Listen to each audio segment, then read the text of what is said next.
Bienvenidos. El tema de hoy es el perfecto amor echa fuera el temor.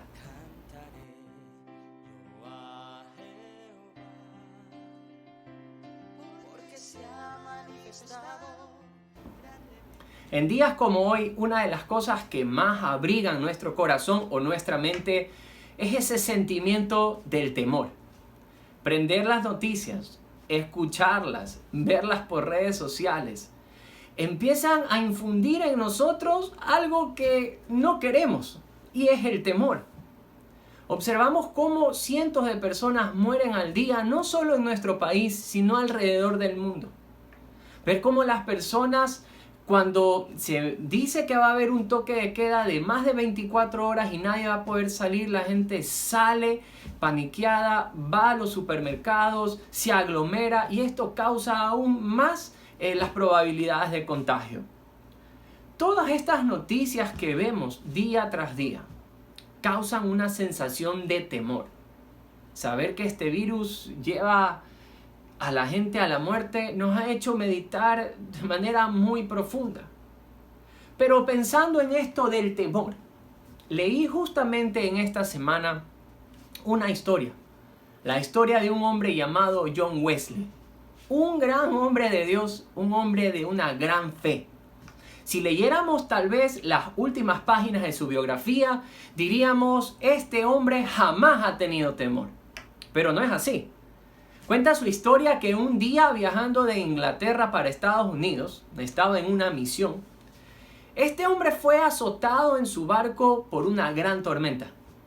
Y en momentos cuando la tormenta se ponía más brava, y de hecho en unas azotó de tal forma que el agua empezó a ingresar dentro del barco, este hombre tuvo gran temor y aún dudó de su salvación. Pero frente a él había un grupo de hombres que se hacían llamar los moravos. Eran unos hombres creyentes, cristianos, pero que tenían una peculiaridad en su relación con Dios. Sabían que su relación dependía solo por fe, que su salvación dependía solo de la fe, de la gracia de Dios. Y era todo lo contrario que Juan Wesley había aprendido. Él fue un hombre que crió dentro de sí una disciplina en la oración, una disciplina en el estudio de la Biblia. Quería cumplir con cada cosa dentro de la ley. Este fue un hombre que conoció bastante de Dios, pero todavía no estaba conociendo a Dios, que había una gran diferencia. Cuando esta tormenta les azotó de tal manera, él le llamó la atención cómo todo el mundo temía, incluyéndose a sí mismo, pero cómo los moravos no tenían temor. A lo que se acercó y nace una conversación donde le hablaron de la salvación por medio de la fe, por medio de la gracia. Y él se quedó impactado por esta conversación. En este tiempo también recordé la historia de un abuelo. Este abuelo cuenta, y esta es una historia de verdad, cuenta que estaba en el día de su muerte y hace llamar a todos sus hijos y les dicen, ingresen, vengan al cuarto. Él estaba en el cuarto del hospital. Y les dicen, alcen sus manos, vamos a adorar a Dios, porque el día de hoy me voy a encontrar con Él. ¡Wow! ¡Qué gran testimonio! Y qué contraste tan diferente que observamos aquí. Un hombre llamado Juan Wesley, que había leído todo lo que dice la Escritura, practicaba todo lo que decía la Biblia, pero que había una incertidumbre en su corazón y había un temor, versus a este abuelo, que el día que le tocaba morir, murió con gran tranquilidad, porque sabía que se iba a encontrar con su Hacedor. Cuando recordaba estos dos grandes contrastes y los sentimientos que todos tenemos hoy, vino a mi mente las palabras del apóstol Juan en 1 de Juan capítulo número 4, y vamos a estar en el versículo número 18. Acompáñenme por favor y vamos a leerlo juntos. Dice la palabra de Dios: en el amor no hay temor, sino que el perfecto amor echa fuera el temor, porque el temor lleva en sí castigo, de donde el que teme no ha sido perfeccionado en el amor. Nos vamos a detener ahí un momento. Nos da esta frase Juan del perfecto amor. Y ahí entonces donde tenemos que aprender qué es el amor.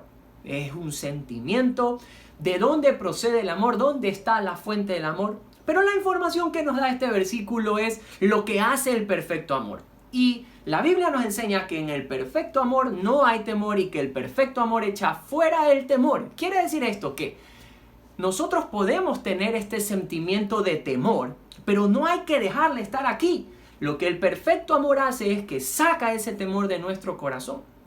Pero también el temor muestra algo dentro del interior. La Biblia lo decía. En el temor se entiende que hay castigo.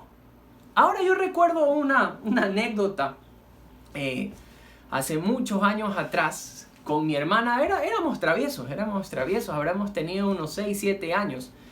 Y mi papá tenía la costumbre de ir los días sábados a jugar vóley. Yo recuerdo que ese día mi madre quedó en casa y el día sábado era el día de las compras en la casa. Frente a nosotros vivía, y ojalá que la vecina no estará viendo, no, vivía una vecina que era muy chismosa y con mi hermana no nos caía nada bien. Entonces decidimos hacerle una guerra. Mi madre estaba dormida, la vecina también estaba dormida y empezamos a lanzar todas las verduras y toda la comida que mis padres habían comprado en la mañana. Lanzamos tomate, papa, huevo, lanzamos absolutamente todo, decoramos el carro con las verduras estrelladas, hicimos una gran travesura. Cuando mi mamá se levantó, ella en ese momento nos reprendió de manera que dijo, ahora voy a llamar a su papá. Sabíamos que cuando mi papá llegaba, íbamos a sufrir. Y nuestro corazón se llenó de temor porque sabíamos que íbamos a ser castigados. Yo no sé si a usted le ha pasado, pero yo ese sentimiento de temor sí lo he vivido porque sé que voy a ser castigado.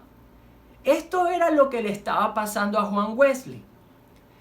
En el corazón de él, aunque había mucho conocimiento de Dios, él no se sentía perdonado o no se sentía reconciliado. Sabía que si ese día él moría, tenía el temor porque había algo que él aún no había cruzado cuentas, por así decirlo. Y eso es lo que tenemos que aprender y lo vamos a seguir viendo en 1 Juan capítulo número 4.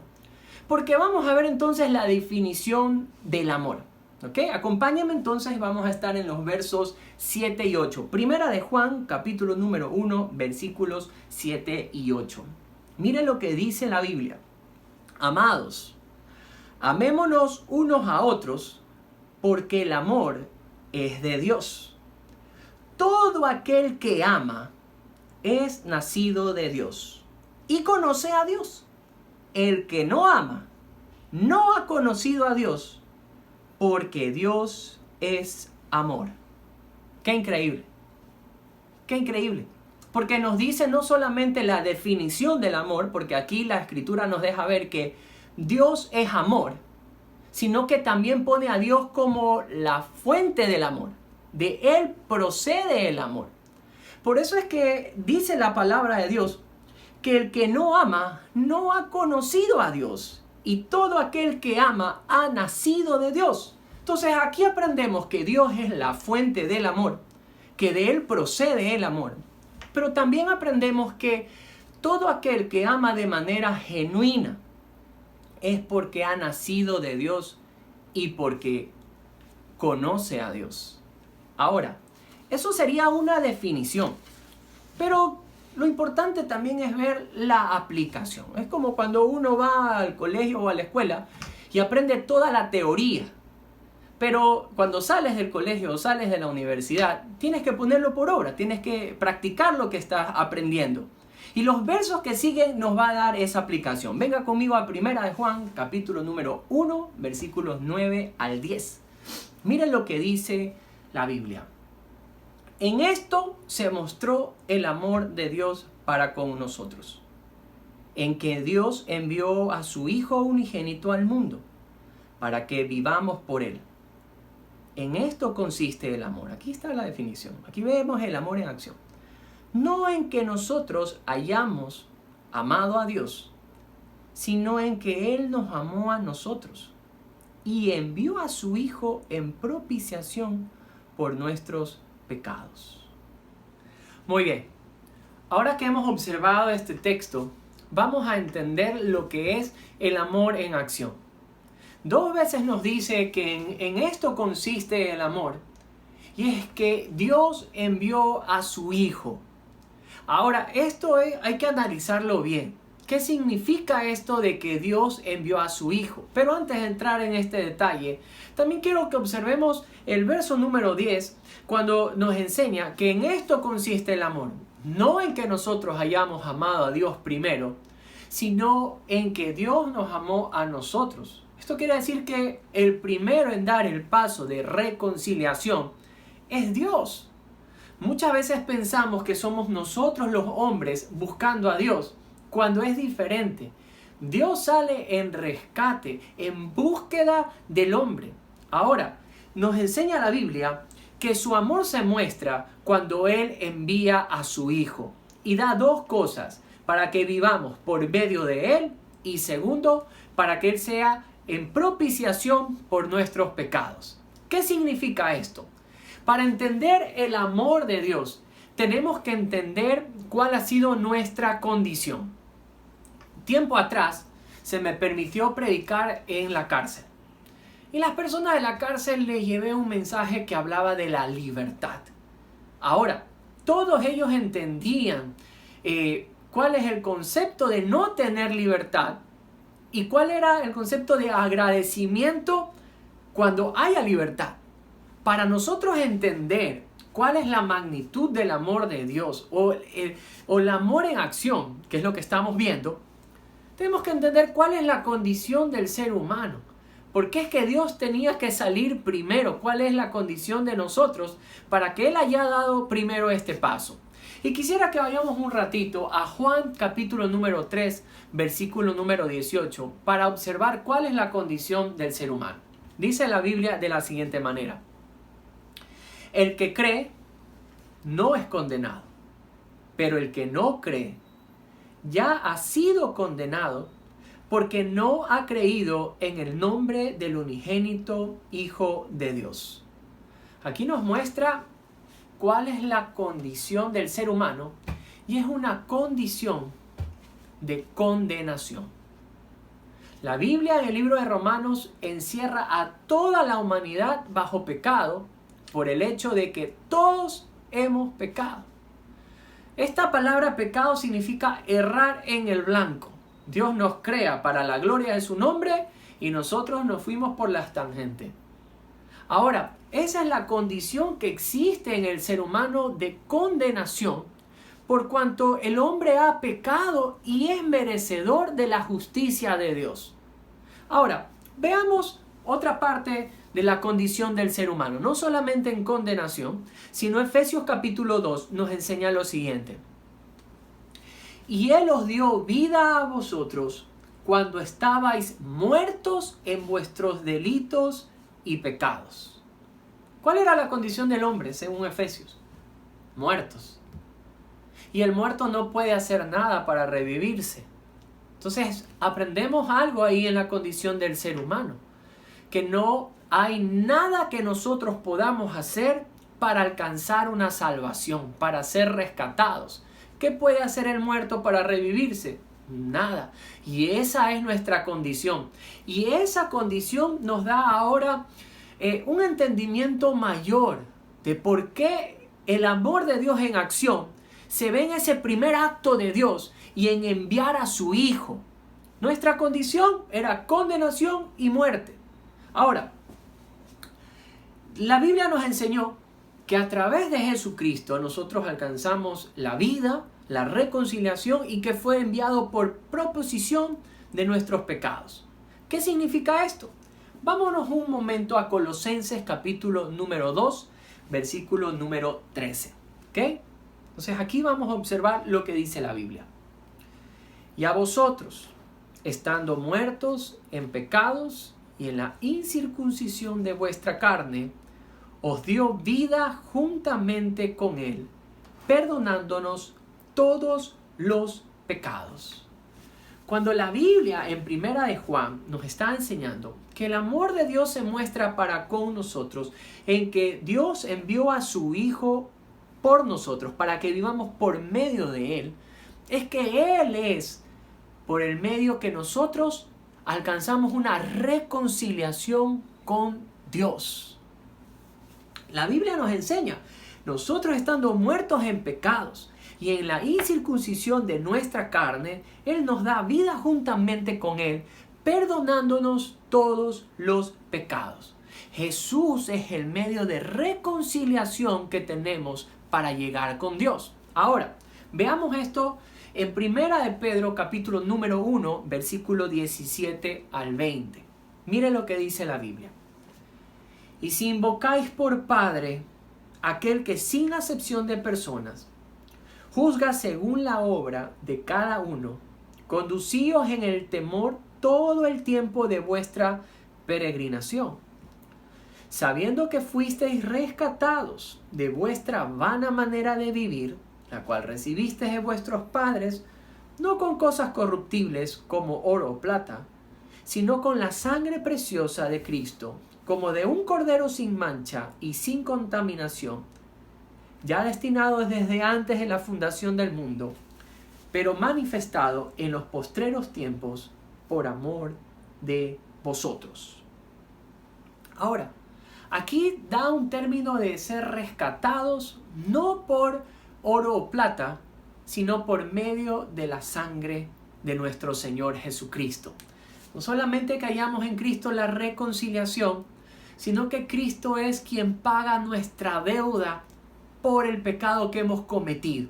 Lo vamos a poner en los términos, hace días hicimos una predicación sobre el pariente redentor. Y este pariente redentor era el que tenía la capacidad, lo vamos a poner de esta manera. Una persona quiebra, no tiene más dinero y es vendido como esclavo. El pariente más cercano, un hermano, un primo, podía venir y pagar la deuda para rescatarlo y que ya no sea esclavo, sino que quede en libertad. Y eso es lo que Cristo alcanza por nosotros en la cruz. Él paga por medio de su sacrificio para que nosotros tengamos libertad. Es en esto en que se muestra el amor de Dios por nosotros. Él es quien da este primer paso. Él es quien busca al ser humano. Nosotros habiendo estado perdidos, literalmente perdidos, Él es quien se entrega primero para que nosotros obtengamos un camino de salvación. Amigos, nosotros no podemos hacer absolutamente nada para alcanzar la salvación o la reconciliación con Dios. Esto era algo que John Wesley, quien les estaba contando algo cuando recién empezamos, era lo que tenía él en su cabeza. Él estaba formando en su vida una religión en vez de una relación con Dios. Y pensaba que a través de un tiempo devocional diario, que un tiempo en la palabra, ciertas prácticas piadosas, todo lo que era malo él se alejaba. Él pensaba que a raíz de esta práctica él podía alcanzar la salvación de Dios. Pero cuando se encontró en este barco y golpeaba la tormenta con fuerza y se veía que iba a morir, él no tenía paz en su corazón. ¿Sabe por qué? Porque cualquier cosa que usted y yo querramos hacer para reconciliarnos con Dios no va a alcanzar. Por eso es que Dios es quien toma y lo hace primero. Porque Él es el único que tiene la capacidad de extendernos este camino de reconciliación.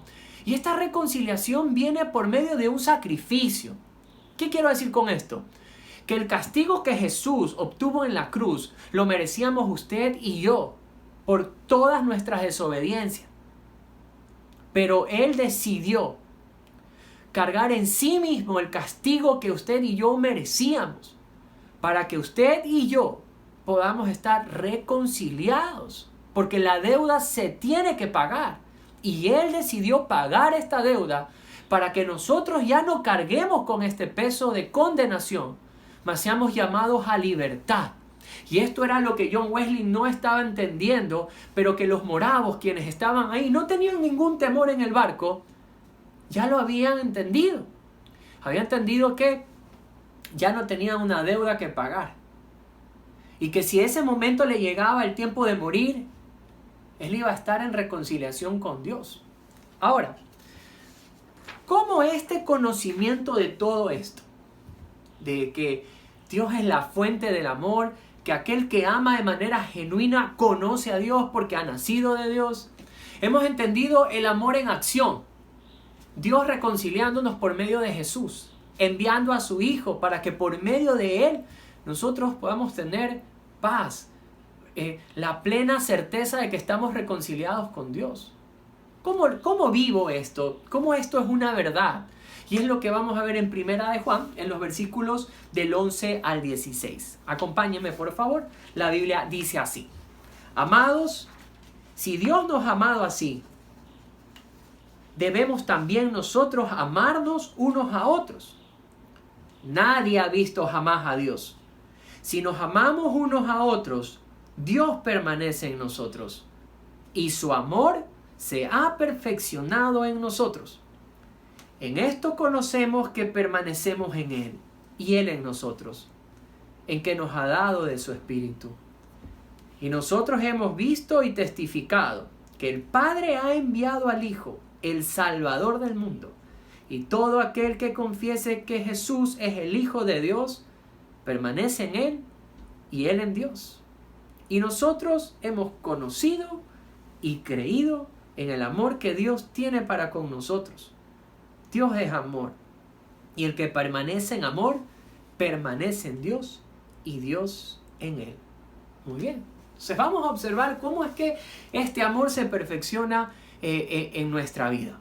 Lo primero que vemos es un mandato de amarnos unos a otros de la misma manera en que Dios nos amó. ¿Cómo nos amó? Dio el primer paso. Él fue en búsqueda de aquellos que tenían la culpa. Yo le quiero hacer aquí una pregunta. Cuando usted está disgustado con alguien, sea usted con su esposo, con su esposa, a ver, ustedes los esposos que me están viendo, sí, usted, cuando están peleados, ¿quién es el primero en buscar? O si usted está peleado con sus padres o con su hermano, ¿cuál es la actitud que la mayoría de veces nosotros tenemos?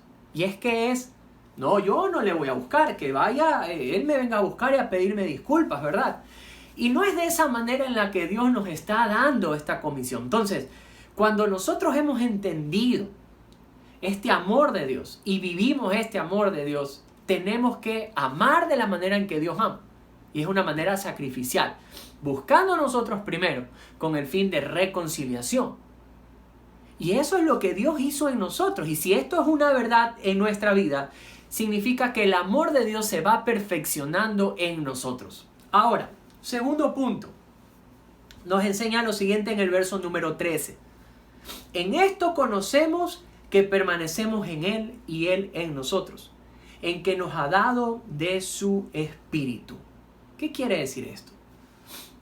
Cuando creemos en el Señor Jesucristo, el precioso Espíritu de Dios viene a morar en nuestra vida. Y es Él quien debe gobernar nuestros corazones. Pero ¿es esto una verdad?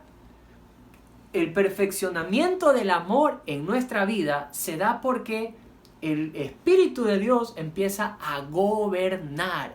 Vamos a ponerlo en términos más sencillos, hablando de la reconciliación, ¿verdad? Entonces, sabemos que tenemos que buscar a la persona que de alguna manera nos ha ofendido con el punto de ir y reconciliarnos, ¿verdad? Entonces, nuestra carne nos va a decir, no, ¿cómo vas a buscarle tú? Deja que él o ella te busque. Pero el Espíritu te va a guiar a la reconciliación y el Espíritu te va a guiar a que vayas y le busques. Pero tu carne te va a decir, no, no lo voy a hacer. Entonces, en ese momento, ¿quién gobierna la vida del hombre? Debe ser el Espíritu de Dios. Y es cuando el Espíritu de Dios empieza a tomar el control de nuestra vida, damos el volante, el timón de nuestro corazón al Espíritu Santo. Es en ese momento que el perfecto amor de Dios va perfeccionándose en mi vida. Eso es una seña de que ese amor se va perfeccionando en mí. Ahora, tercer punto, es confesarle, hablar de Él, dar a conocer las buenas noticias. Mira el verso número 14. Y nosotros hemos visto y testificado que el Padre ha enviado al Hijo, el Salvador del mundo. Todo aquel que confiese que Jesús es el Hijo de Dios, Dios permanece en Él y Él en Dios. Estas son las buenas noticias. A ver, pongamos un ejemplo. ¿Qué pasaría si viene alguien y le dice a usted, ¿sabes qué? Voy a pagar toda tu deuda. ¿Cuánto debes en el banco? Yo la voy a pagar. Usted no tiene la capacidad de pagar. Y él dice, yo la voy a pagar, ¿verdad? Y le dice, ¿sabes qué? Busca a alguien que también esté pasando lo mismo y voy a pagar su deuda. ¿Qué va a hacer usted? Lo primero que va a hacer es coger el teléfono y llamar. Porque eso es una buena noticia. Alguien está pagando la deuda. Ahora, es exactamente lo que Cristo ha hecho por nosotros y por eso se le llama al Evangelio las buenas noticias de salvación. Porque confesamos ese amor de Dios, el amor que procede de Dios al haber enviado a su Hijo para que hallemos reconciliación y nuestra deuda sea completamente pagada y el día que nos presentemos delante del Señor haya paz en vez de temor. Esa es una buena noticia y es lo que la Biblia nos enseña. Eso es una muestra de que el perfecto amor de Dios está trabajando en nosotros. Ahora, voy otra vez a la historia de John Wesley. John Wesley tenía todo este concepto en su mente. Todo lo sabía, lo había leído, lo había predicado, absolutamente todo. Pero había algo que faltaba y era creer. No solamente conocer, sino creer. Mire lo que dice la Escritura en el verso número 16. Y nosotros hemos conocido y creído el amor que Dios tiene para con nosotros. Dios es amor y el que permanece en amor permanece en Dios. Dos palabras súper importantes. Conocer y creer. Era lo que había pasado en este hombre. Tenía todo el conocimiento. Sabía absolutamente todo. Pero hubo un momento en que esto tuvo que haber o fue puesto a prueba. Cuando la tormenta empezó a golpear este barco y él se sentía que iba a morir. Es cuando su confianza, la fe verdadera, se puso a prueba. Y supo algo. Yo creo que él no se entendió todavía perdonado. No creía esto con firmeza en su corazón. Y hay un momento en la vida del ser humano que todos nosotros vamos a ser puestos a prueba. Ahora vamos al tercer punto. Ya hemos conocido la fuente del amor que es Dios y todo aquel que nace de Dios ama. Ya hemos conocido el amor en acción y es esta voluntad de Dios en salvarnos y entregar a su Hijo para que nosotros hallemos reconciliación. Hemos observado el ser perfeccionados en este amor, viviendo en la manera en la que Cristo muestra el amor. Pero este conocimiento debe ser puesto a prueba. Debe ser puesto a prueba. Es lo que le pasó a John Wesley cuando va al barco y se encuentra con la muerte. Sabía que venía algo luego de eso. Y ese temor habla de que aún su corazón no se entendía perdonado. Hay una parábola que quisiera leerla con usted y está en Lucas capítulo número 20, versículos 9 al 16, que va a hablar de un tiempo que puede ser muy parecido al que vivimos y es un tiempo de juicio. Es un tiempo que todo hombre y mujer van a ver y van a vivir. Y el contexto está hablándose a gente que conocía de Dios, que conocía la Escritura. Observemos un momento. Dice la Biblia. Comenzó luego a decir al pueblo esta parábola. Un hombre plantó una viña y la arrendó a los labradores, y se ausentó por mucho tiempo. Y a su tiempo envió a un siervo a los labradores para que le diesen del fruto de la viña. Pero los labradores le golpearon y le enviaron con las manos vacías. Volvió a enviar a otro siervo, mas ellos a este también, golpeado y afrentado, le enviaron con las manos vacías. Volvió a enviar a un tercer siervo, mas ellos también a este le echaron fuera herido. Entonces el señor de la viña dijo: ¿qué haré? Enviaré a mi hijo amado. Quizá cuando le vean a él le tendrán respeto. Mas los labradores, al verle, discutían entre sí diciendo: este es el heredero.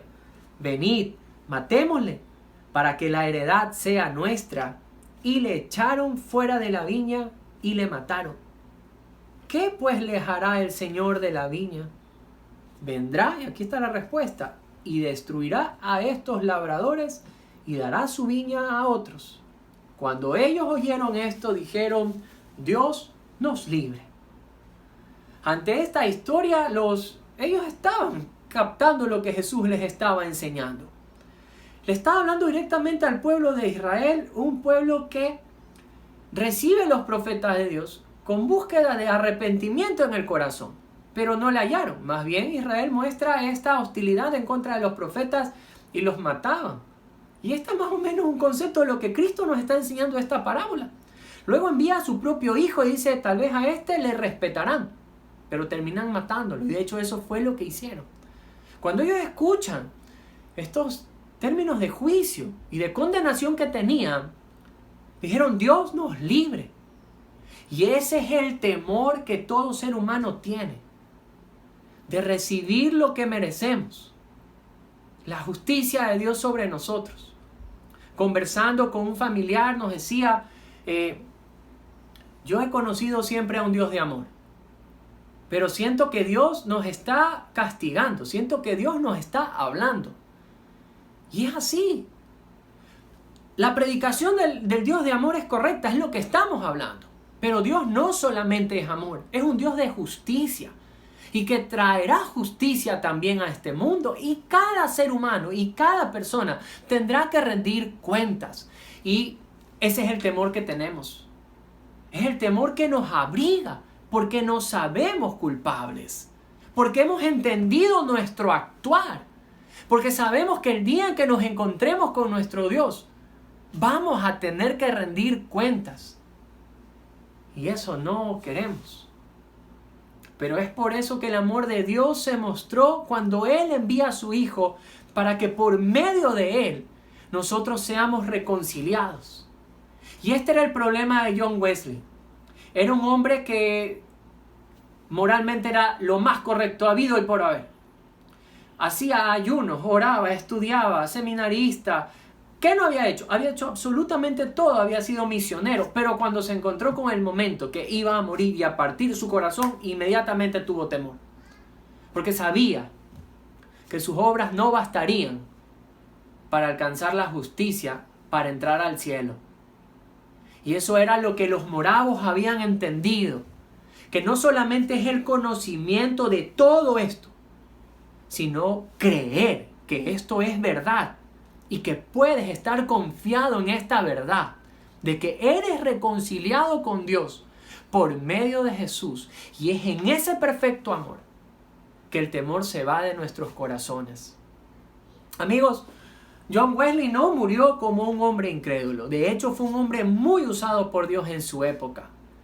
Pero un día, antes de tener esta conversión en su alma, se acercó a un pastor, porque él ya tenía este concepto de que tengo que creer que lo único que basta para alcanzar esta reconciliación con Dios es fe. La salvación es por gracia. Entonces él se acerca a un pastor y le dice: pastor, ¿usted qué opina? ¿Tengo que dejar de predicar de esto? Porque yo entiendo todo el concepto, le decía a él, pero no lo estoy creyendo aún. Y este pastor le contestó lo siguiente, y a mí me encantó. Y le dijo lo siguiente, le dijo: mira, John, no seas capaz, por favor, no te detengas. Predica. Y predica hasta que esto sea una verdad en tu vida. Y eso es lo que yo quisiera tal vez darle como mensaje hoy a usted. En medio del temor, conoce tal vez toda la verdad de Dios, de la reconciliación que tenemos. Pero tal vez no ha abrazado esta verdad y ha confiado plenamente. Y yo quisiera decirle a usted que busque al Señor, que lea lo que su palabra dice. Todo texto que hable de la reconciliación, búsquelo. de la redención, búsquelo. Del perdón de pecado, búsquelo. Lea, ore, búsquele. Hasta que esto sea una verdad en su vida. Recuerde, amigo, el perfecto amor que nos es dado de Dios echa afuera todo temor. Porque ese amor le ha alcanzado. El perdón del Señor le ha alcanzado. Y no hay deudas pendientes en su vida. Si usted cree con todo su corazón que Jesucristo es el Señor y que Él pagó por usted, mire, no hay obra que tenga que hacer. No tiene que hacer nada más que creer plenamente en esto. Y usted, déjeme decirle, que es completamente perdonado. Y que esa verdad saque todo temor de su vida. Dios me lo bendiga.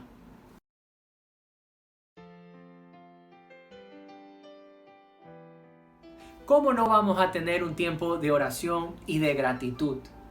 Tiempos los que estamos viviendo son tiempos donde el temor va a querer venir a nuestra mente y desconectarnos de la verdad que hoy hemos aprendido. Así que tomemos un tiempo para orar, un tiempo para alabar en familia y un tiempo para agradecer estas verdades. Si por primera vez usted ha escuchado este mensaje y se ha entendido pecador, sabe que usted ha fallado al Señor, déjeme decirle algo. Si usted ha creído en este sacrificio que fue hecho por usted y que en este sacrificio usted es completamente perdonado, querido amigo, bienvenido a la familia de Dios. No hay por qué más temer. El día en que se encuentre con su Hacedor, con nuestro Señor, va a ser recibido como un hijo de Dios, como familia de Dios. ¿Cómo no dar gracias por esto? Así que vamos todos a tener un tiempo de adoración.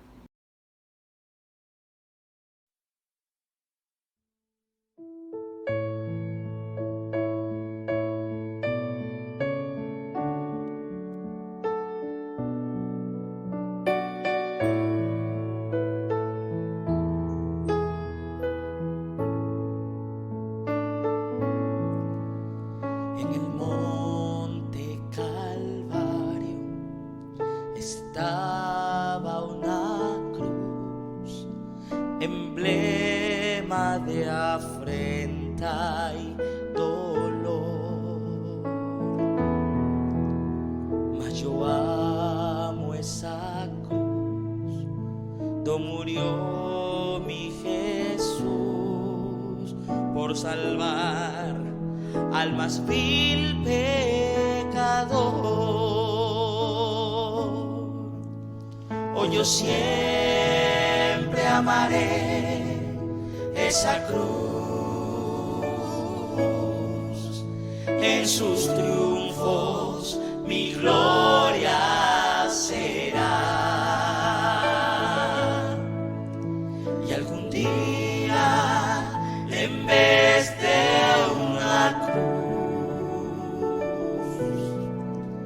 mi corona Jesús me dará. Y aunque el mundo desprecie la cruz de Jesús, para mí tiene suma atracción, pues en ella llevo el Cordero de Dios, de mi alma la condenación.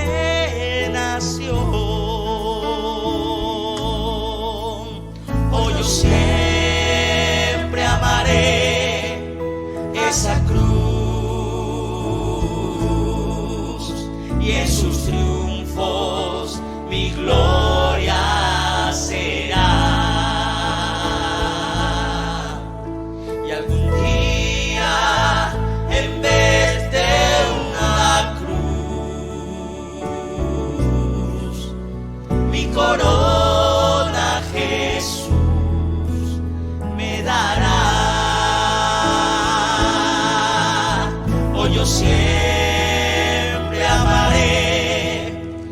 esa cruz, en sus triunfos mi gloria será. Y algún día, en vez de una cruz, mi corona Jesús me dará. Mi corona Jesús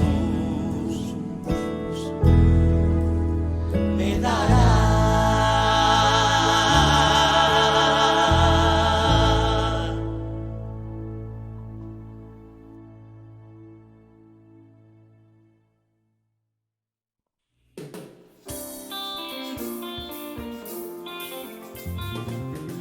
Si este mensaje fue de bendición para tu vida, te animo a suscribirte y a compartir este mensaje para que de esta manera podamos llegar a muchas otras personas con las buenas nuevas de salvación. Esa reconciliación que tenemos por medio de Jesús. Dios te bendiga. Vamos todos a adorarle al que está allí sentado a la diestra de mi Padre, el gran príncipe.